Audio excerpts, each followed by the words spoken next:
नमस्कार। बीएड शिक्षकों के ब्रिज कोर्स परीक्षा को ध्यान में रखते हुए हम हिंदी भाषा का अध्ययन कर रहे हैं।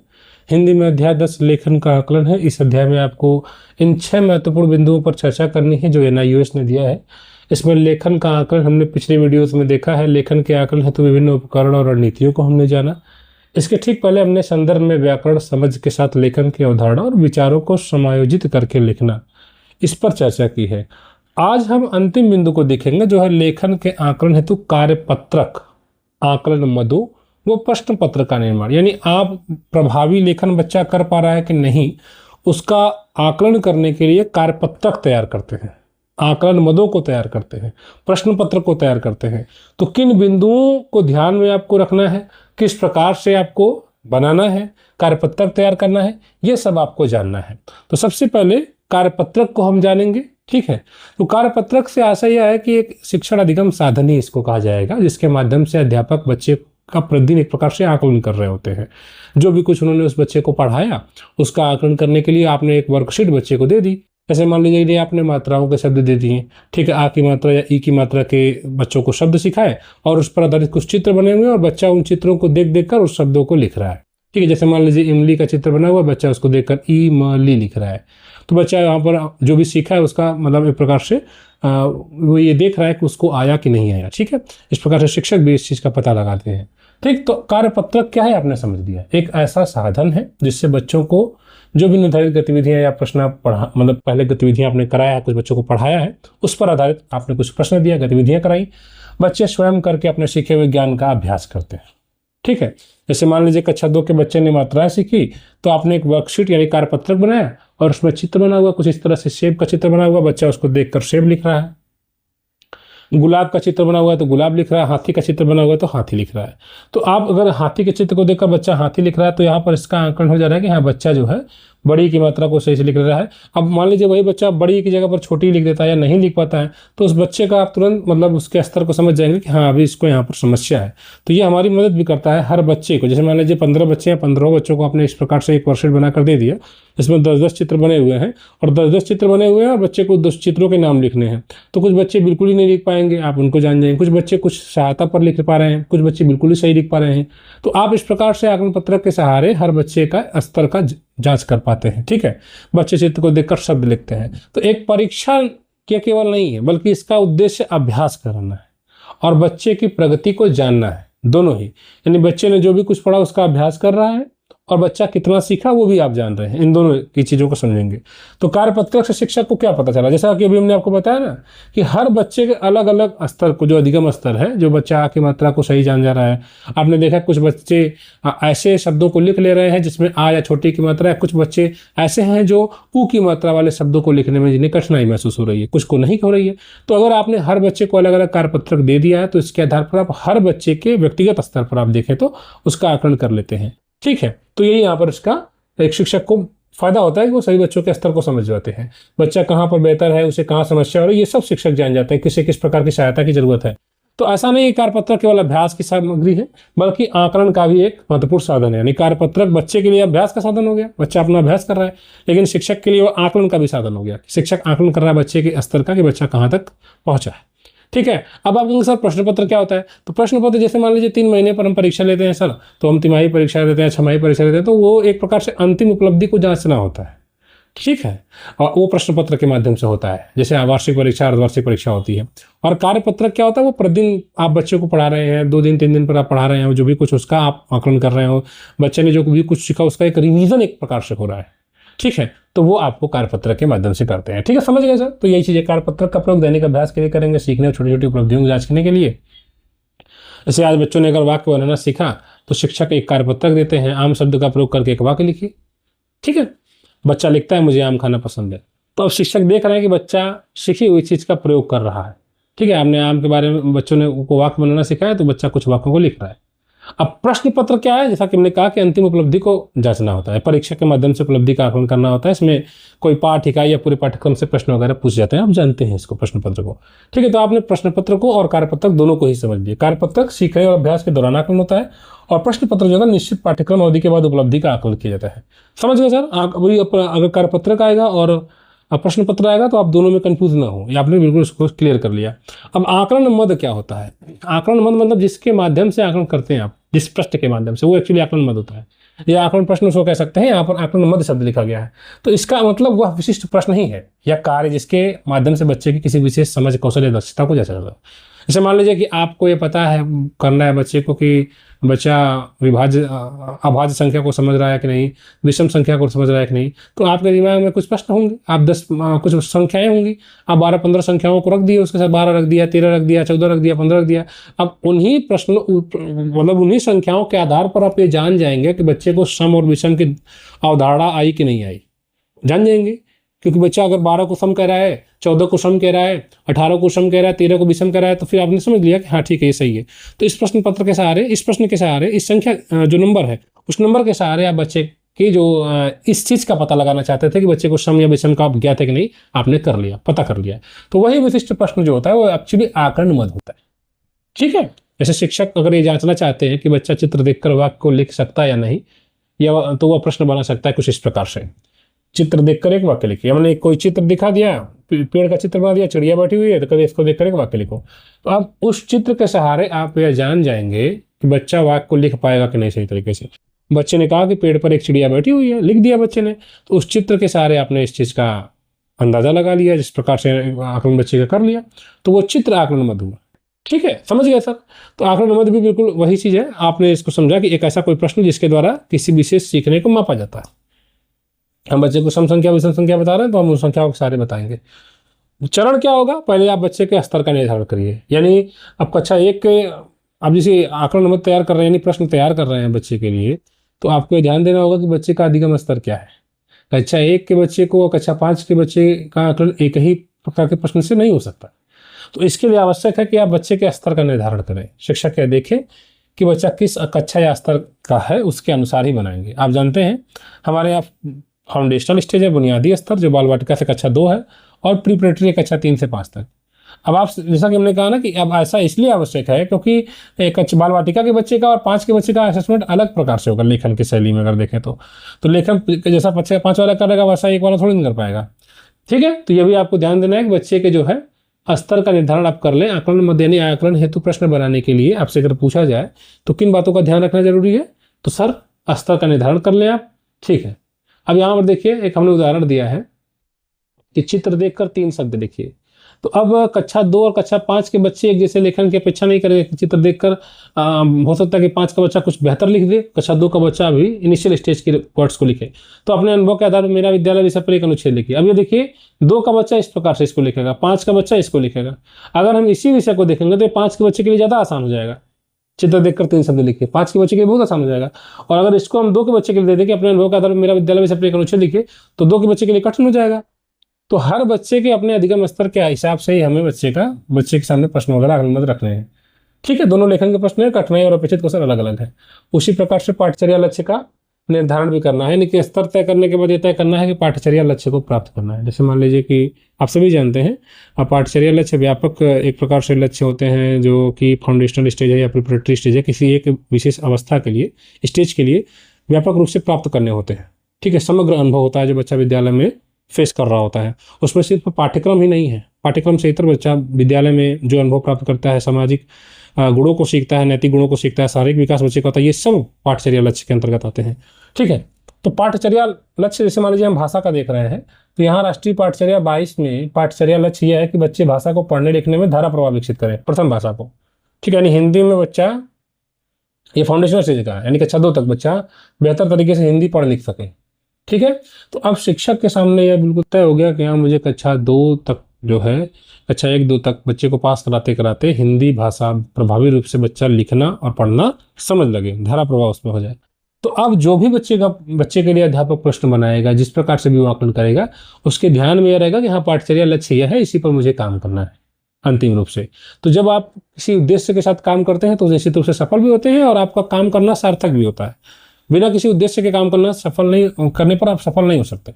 तो हमारे लिए जो पाठचर्या लक्ष्य निर्धारित कर दिया गया, तो शिक्षक के सामने एक दिशा स्पष्ट हो गई, तो प्रश्न भी वो इसी हिसाब से बनाएंगे कि बच्चे के पढ़ने लिखने की धारा प्रवाह की जांच हो सके।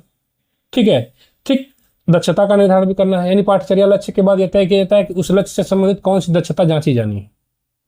ठीक है। तो पाठ्यचर्या लक्ष्य व्यापक उद्देश्य उसको प्राप्त करने के लिए कॉम्पिटेंसीज होती हैं, दक्षताएं होती हैं। और दक्षताएं कैसे प्राप्त होती हैं? जब अध्यापक प्रतिदिन पढ़ा रहे होते हैं तो लर्निंग आउटकम जो पढ़ाने का प्रतिफल निकलता है। जैसे मान लीजिए कि बच्चे का अंतिम लक्ष्य यह है, पाठ्यचर्या लक्ष्य यह है कि बच्चा हिंदी भाषा में बेहतर पढ़ सके, लिख सके, ठीक है। तो इसके लिए आवश्यक है कि अध्यापक प्रतिदिन की प्लानिंग बनाए। कक्षा 1 में या आंगनबाड़ी में कक्षा 1 में जब बच्चा पढ़ा रहा है तो पहले कक्षा 1 में अध्यापक जब पढ़ा रहे हैं तो वो जाएंगे, वो सोचेंगे कि हम पहले 4 अक्षरों के शब्दों को बताना सिखाएंगे। बच्चा 4 अक्षर के शब्दों को पढ़ना सीखता है, ठीक है। तो हमने किसी एक दिन अपना एक लर्निंग आउटकम हमारा निकला, हम कक्षा 1 में पढ़ाने गए और हमने ये कहा कि हमने बच्चों को अक्षरों का ज्ञान कराया और 4 अक्षरों के शब्दों को बच्चा मतलब पढ़ लेगा हमारे पढ़ाने के बाद। फिर अगले दिन हम आ की मात्रा बच्चे को पढ़ा रहे हैं तो हम अगले दिन आ की मात्रा के लिए लर्निंग आउटकम यानी सीखने के प्रतिफल को निकालेंगे कि बच्चा हमारे पढ़ाने के बाद आ की मात्रा के शब्दों को सीख पाएगा, पढ़ पाएगा, ठीक है। बच्चा उसके बाद ई की मात्रा के शब्दों को पढ़ पाएगा, ठीक। तो ये लर्निंग आउटकम निकल रहा है। इसके आधार पर फिर बच्चे की कॉम्पिटेंसी हो जाएगी, यानी कि बच्चे की दक्षता हो जाएगी।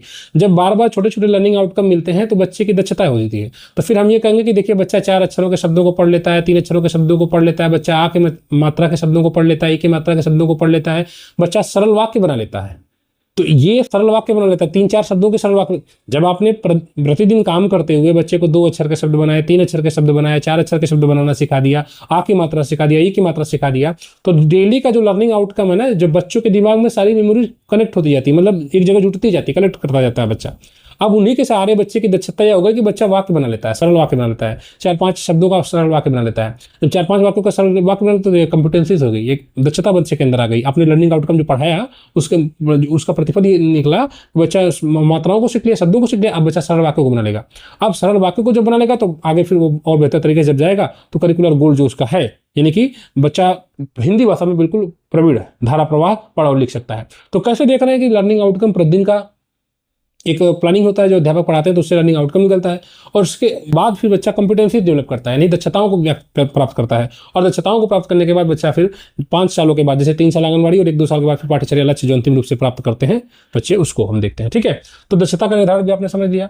और जैसे यहाँ पर दक्षता है कि बच्चा लिपि की वर्णमाला के अक्षरों को पहचानता है। अब देखिए, जैसे मान लीजिए कि आपने कहा कि यहाँ पर बच्चे भाषा को पढ़ने और लिखने में धारा प्रवाह विकसित करते हैं, तो ये आपका पाठ्यचर्या लक्ष्य है। इसको प्राप्त बच्चा तब करेगा जब ये कॉम्पिटेंसी डेवलप होगी, यानी कि लिपि की वर्णमाला के अक्षरों को पहचाने। अब अक्षरों को पहचानेगा नहीं तो क्या वो भाषा को सीख पाएगा, धारा प्रवाह हो पाएगा? नहीं। इस ज्ञान का उपयोग सरल शब्दों और वाक्यों को पढ़ने लिखने में देखिए कर रहा है, तो ये बच्चे के अंदर एक कॉम्पिटेंसी है, क्षमता है। और ये लर्निंग आउटकम के थ्रू प्राप्त हुआ होगा, जैसा कि मैंने अभी इसका पूरा निचोड़ आपको बता दिया कि लर्निंग आउटकम कैसे होगा। जब अध्यापक किसी एक दिन एक मात्रा को सिखाए होंगे, किसी एक दिन वर्णमाला के कुछ शब्दों को सिखाए और कुछ अक्षरों को सिखाए होंगे, तो वो लर्निंग आउटकम होता है, ठीक। अब इससे संबंधित प्रश्न हो सकता है, क्षेत्र देखकर शब्द लिखिए। अब देखिए कि भी अब ये भी कॉम्पिटेंसीज है, बच्चा अपनी समझ और अनुभव को व्यक्त करने के लिए अनुच्छेद लिखता है, तो ये लिखेगा तो अंतिम रूप से ये प्राप्त करेगा। तो हमें इन सब का आकलन करना होता है। सीखने के प्रतिफल का निर्धारण नहीं, हम प्रतिदिन जो बच्चों को पढ़ा रहे हैं बच्चा उसको सीख रहा है कि नहीं सीख रहा है, ठीक है। जैसे बच्चा सुनी हुई अपने मन की बातों को अपने तरीके से विभिन्न रूप में चित्रों, शब्दों और वाक्यों द्वारा लिखित रूप में व्यक्त कर सके, ठीक है। अब इसका अर्थ यह है कि बच्चों को केवल नकल नहीं करना, बल्कि उसे अपने मन की बात अपने तरीकों से लिखकर व्यक्त करनी है, ठीक है। तो ये कक्षा 2 के लिए लर्निंग आउटकम है। मान लीजिए आपने किसी विषय को पढ़ाया तो उसका आउटकम ये है कि बच्चा अपनी बातों को कुछ कह सके। आपने कविता बताया तो उसके अर्थ को समझ सके बच्चा, ठीक है। तो लर्निंग आउटकम यही होगा। हम कोई चैप्टर पढ़ा रहे हैं, बच्चे कोई मतलब ही नहीं, अर्थ समझ ही नहीं आया, जब वो लर्निंग आउटकम कुछ निकला ही नहीं। हम अगर बच्चे को कुछ पढ़ा रहे कुछ समझा ही नहीं तो क्या लर्निंग आउटकम हुआ? कुछ भी नहीं, ठीक। इसके अलावा कठिनाई स्तर तय करना, जैसा कि हमने कहा कि आकलन मदों को तैयार करते समय हमें बच्चे के स्तर का ध्यान देना होता है। तो हम बच्चे के स्तर के अनुसार ही या तो पेपर आसान बना सकते हैं, या मध्यम बना सकते हैं, या फिर कठिन बना सकते हैं। तो हमें सभी प्रकार के प्रश्नों को लेकर चलना है, ठीक। तो कठिनाई स्तर में प्रश्न आसान हो सकते हैं, कठिन हो सकते हैं और मध्यम हो सकते हैं, यानी कि सरल जिसका बच्चा आसानी से उत्तर दे, मध्यम जिसको बच्चा सोचकर उत्तर दे। तो हमें अपने प्रश्नों को ऐसा रखना है कि इसमें सभी प्रकार की चीज़ों हो। कठिनाई जिसमें बच्चे का विश्लेषण, तुलना, तर्क, कल्पना, स्वतंत्र अभिव्यक्ति बच्चे को करना पड़े तो वो कठिन हो जाएगा। 10 प्रश्न मान लीजिए है तो 4 सरल रख दीजिए, 3 मध्यम रख दीजिए, 3 कठिन रख दीजिए। इससे प्रश्न पत्र में केवल आसान या केवल कठिन प्रश्न नहीं रहेंगे, सभी प्रकार के प्रश्नों को समाहित करना है, ठीक है। तो आपसे प्रश्न यही पूछा जाएगा कि आकलन मदों का निर्माण किस प्रकार से करेंगे, तो ये आपको सब लिखना पड़ेगा, ठीक है। विभिन्न प्रकार के प्रश्नों का चयन, ठीक है। वैसे तो प्रारंभ में बच्चे बहुमौखिक भाषा को बेहतर तरीके से सीखते हैं, लेकिन आप चूंकि अब 4-5 को भी देख रहे हैं तो प्रश्न पत्र जो होंगे वो प्रश्न कई प्रकार के होंगे, फिल इन द ब्लैंक्स होते हैं खाली। अब आप देखते हैं एनसीईआरटी को ना, आसान एक प्रश्न उत्तर है, उसमें आप देखते हैं कई खाली जगह भरने के लिए दिया रहता है, शब्द अर्थ भी रहते हैं, और उसके बाद एक संवाद दे देता है, और उसके बाद जगह जगह खाली छोड़ देता है, उसको भरना होता है। तो ऐसा नहीं कि सिर्फ प्रश्न उत्तर के माध्यम से ही होता है, अनुभव को बच्चा अपने प्रयोग करके लिख रहा होता है। नहीं, अगर कोई चिड़ियाघर की कहानी है तो चिड़ियाघर की कहानी पर चर्चा हुई, मतलब अध्याय मान लीजिए दिया गया है, फिर बाद में ये पूछ लास्ट में प्रश्न दे देता है कि क्या तुम कभी चिड़ियाघर गए हो, तो चिड़ियाघर में तुमने क्या क्या कौन कौन से जानवर देखे उसको लिखो, 5 लाइन दे दिया उसको लिखने के लिए। तो इस प्रकार से तमाम अलग अलग प्रकार के प्रश्न होते हैं। एक शब्द में उत्तर देने वाले होते हैं, वाक्य में उत्तर देने वाले होते हैं, चित्र देखकर वाक्य लिख सकते हैं, मिलान करने वाला हो सकता है, सही उत्तर चुनने वाला होता है। तो हम जब आकलन मदों को तैयार करें तो इन सबको मिला कर लेकर चलें स्वतंत्र व्यक्ति के माध्यम से। जैसे मतलब आपने त्यौहार के बारे में 5 वाक्य लिखे, या आपने तुम नानी के घर गए थे तो उसके बारे में 5 वाक्य लिखो, गर्मियों की छुट्टी में तुम कहाँ गए थे, इस प्रकार से। अगर शब्दों की नीमा की दादी है तो नीमा की दादी में कहानी में कौन कौन है। अभी आसान प्रश्न है, कहानी में बच्चे ने पढ़ा होगा तुरंत बता देगा कौन कौन है। और मान लीजिए प्रश्न थोड़ा सा अगर इस प्रकार से रहे कि आपके राज्य में कक्षा 4 के लिए देखिए, ओणम के रंग है, आप एनसीईआरटी से है, आपके राज्य में कौन कौन से त्यौहार विशेष रूप से मनाए जाते हैं, उन त्यौहारों की कौन कौन सी बातें ओणम से मिलती जुलती हैं। अब बच्चे को यहाँ पर थोड़ा सोचना पड़ेगा, ठीक है, अपने त्यौहार, अपने राज्य के त्यौहार के बारे में सोचेगा। अब आपने अध्याय में जो भी ओणम के बारे में बताया, बच्चा उससे कंपेयर करेगा, फिर उसके बाद वो बताएगा कि हाँ सर ये त्यौहार है जो ओणम से मिलता जुलता है। तो यहाँ पर बच्चे को ज़्यादा दिमाग लगाना पड़ रहा है ना, तो ये प्रश्न ज़्यादा सोचने वाला है। तो यहाँ बच्चा अपना अनुभव याद करेगा, ओणम के बारे में पढ़ी बात याद करेगा, तुलना करेगा, समानताएं पहचानेगा, फिर लिख कर व्यक्त करेगा। ठीक, आगे है प्रश्न में आपकी भाषा स्पष्ट होनी चाहिए, यानी प्रश्न की भाषा बहुत महत्वपूर्ण है। प्रश्न ऐसा ना हो कि जिसे पढ़कर बच्चा समझ ही नहीं पाए करना क्या है। कभी कभी हमारे प्रश्न ही ऐसे रहते हैं कि हम उलझ जाते हैं। बच्चे हमसे नहीं कहते हैं सर इसमें क्या करना है। हम लोग देखते हैं वार्षिक परीक्षा में बच्चे प्रश्न को समझ ही नहीं पाते हैं, ये क्या करना है, अध्यापक बताते हैं कि इसमें इस तरह से करना है। तो ऐसे प्रश्न ना हो कि बच्चे समझ ही ना पाए। ठीक है, स्तर इस प्रकार से होना चाहिए कि बच्चा, भाषा ऐसी होनी चाहिए कि बच्चे के लिए वो स्पष्ट हो। ठीक है, अगला है उत्तर लिखने के लिए पर्याप्त स्थान। कभी कभी हम देखते हैं कि हमारी खुद बुक्स में भी और ऐसा होता है कि हम बच्चे को जगह कम देते हैं, तो ये हमको लगता है कॉमन सी बात है। लेकिन अगर मान लीजिए कि आपने कोई प्रश्न दिया और उसके नीचे सिर्फ 1 लाइन दिया, तो बच्चे को कुछ और भी लिखना रहेगा तो वो नहीं लिख पाएगा, उसको बहुत दिक्कत होने लगता है, कैसे लिखे सर जी इसमें नहीं हो पाएगा। तो बच्चे के लिए दिक्कत ना हो, इसलिए आपके लिए आवश्यक है कि पर्याप्त जगह दें आप लिखने के लिए उत्तर। ठीक है, यदि प्रश्न है आपके परिवार के बारे में 5 वाक्य लिखे और शिक्षक ने एक छोटी लाइन दे दिया, तो यहाँ बच्चे को लिखने में दिक्कत होगी। इसलिए उत्तर की अपेक्षित लंबाई के अनुसार हमें पर्याप्त स्थान बच्चे को देना चाहिए। ठीक है, चित्रों का प्रयोग करना है। फाउंडेशनल स्टेज में आप अच्छा बच्चे को पढ़ा रहे हैं, 1-2 पढ़ा रहे हैं बच्चे को, आंगनबाड़ी में पढ़ा रहे हैं, तो चित्र बहुत जरूरी है, क्योंकि चित्रों के माध्यम से बच्चे जो है ज़्यादा बेहतर सीखते हैं प्रारंभिक अवस्था में, फाउंडेशनल स्टेज में। ठीक है, तो अब जैसे मान लीजिए क्या, सेब का चित्र देखकर बच्चे चित्र देखकर शब्द लिख रहे हैं, ये 4 चित्र आपने दे दिया और चित्रों के सारे कहानी बच्चों से दिखाने के लिए कह दिया कि चलो लिखो कहानी। ठीक, इस प्रकार से अब बच्चे चित्रों के सहारे वर्णमाला के लिए मात्राओं का प्रयोग करेंगे, शब्दों के, वाक्यों, कहानी, अनुभव व्यक्ति के लिए। ठीक है, इन सभी के लिए आप चित्रों का प्रयोग कर सकते हैं। मात्राओं का ज्ञान करा रहे हैं, आपने मान लीजिए बच्चों को बड़ी की मात्रा के शब्द बनाए, तो आपने एक रानी का चित्र बना हुआ उसको देखा, फिर नानी है बूढ़ी सी उसको देखा। ठीक, उसी प्रकार से और भी चीज़ें हैं जो बड़ी की मात्रा संबंधित है, उन चित्रों को बच्चों के सहारे आप बच्चों को दिया आपने और बच्चे उसको लिख रहे हैं। ठीक, इनके माध्यम से बच्चे जो है लिखते हैं। ठीक है ना, अंक निर्धारण। अब प्रत्येक प्रश्न के लिए अंक निर्धारित किए जाते हैं, जैसे चित्र देख करवा के लिखिए 2 अंक है, या बुनियादी स्तर के बच्चों में प्रोत्साहन के लिए आप स्माइली वगैरह का प्रयोग कर सकते हैं। ठीक, इसका उद्देश्य अंक देना नहीं, बल्कि बच्चे को यह महसूस कराना है कि उसके प्रयास को महत्व दिया जा रहा है। हम लोग कभी कभी जब बच्चों का आकलन करते हैं तो डेली ही कुछ न कुछ काम देते हैं और स्माइली दे देते हैं और हंसने वाला इमोजी टाइप बना देते हैं, तो बच्चे उसको देखकर बड़े खुश होते हैं। ठीक है, तो इस प्रकार से आप इसको आकलन मदों को तैयार करेंगे। आकलन मदों के बाद अगला नंबर आता है प्रश्न पत्र का। आकलन मद मतलब प्रतिदिन आप जो बच्चों को कक्षा में पढ़ा रहे हैं उसका आकलन किस प्रकार से करेंगे, तो आपने भी देख लिया। अब जो प्रश्न पत्र है वह आकलन मद कार्यपत्रक से आगे का है। ठीक है, अभी आपने आकलन मदों को देखा, आकलन मदों में कौन कौन से प्रश्न रखेंगे उसके आधार पर आप कार्यपत्रक बनाएंगे, और अब आप प्रश्न पत्र को दिखाएं, प्रश्न पत्र को देखेंगे। ठीक है, ये कार्यपत्रक से आगे का है। ठीक, एनसीईआरटी में आकलन को केवल पारंपरिक लिखित परीक्षा तक सीमित न रखने पर जोर दिया गया है, यानी लिखित परीक्षा के आधार पर ही बच्चे का आकलन नहीं करना है। प्रश्न पत्र में ऐसे प्रश्न होने चाहिए जिससे बच्चे की केवल जानकारी याद रखने की क्षमता नहीं, बल्कि उसके कौशल और समझ का भी आकलन हो।